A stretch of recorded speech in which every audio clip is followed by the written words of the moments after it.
thought my mom was the strongest person I knew. She raised me alone after my dad left when I was just a kid. But lately, things have changed. It started small, subtle whispers in her voice, and a strange gleam in her eyes. I brushed it off at first. Stress can do weird things to people, right? But I started noticing the cracks. One night, I came home late from a friend's house. The air felt heavy as I entered. My mom was sitting in the living room, surrounded by scattered papers. The TV was off, but she was talking. To who? I couldn't see anyone. I froze. Her words were incoherent, a mix of anger and fear. I cleared my throat. Mom? Are you okay? She turned to me, her eyes wide. They're coming for us, you know, she said, her voice low and shaky. We have to be ready. I laughed nervously. Who's coming? I thought maybe she was joking. But the look on her face was far from playful. This was serious. My heart raced. The next day, I found her in the kitchen, staring out the window. The sun was shining, but she seemed lost in darkness. I approached her cautiously. Mom? I asked gently. Is everything all right?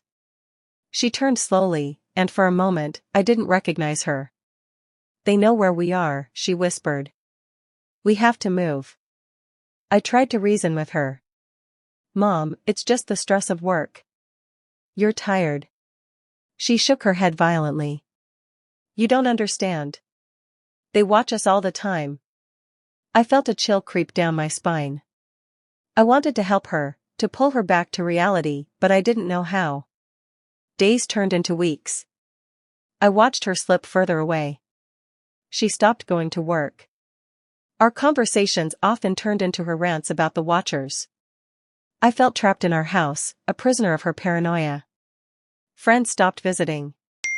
They didn't want to see the mom I once had, now replaced by a stranger. Then came the night I'll never forget. I woke up to the sound of shouting. It was my mom, pacing the hallway, her voice echoing like a ghost. They're here. She screamed. I rushed to her. Mom. Please. I felt helpless.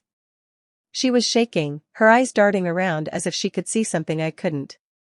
I decided I had to do something. I called a family friend, someone who could help. As I spoke, I heard a crash from the living room. My heart stopped. I ran to find my mom throwing furniture,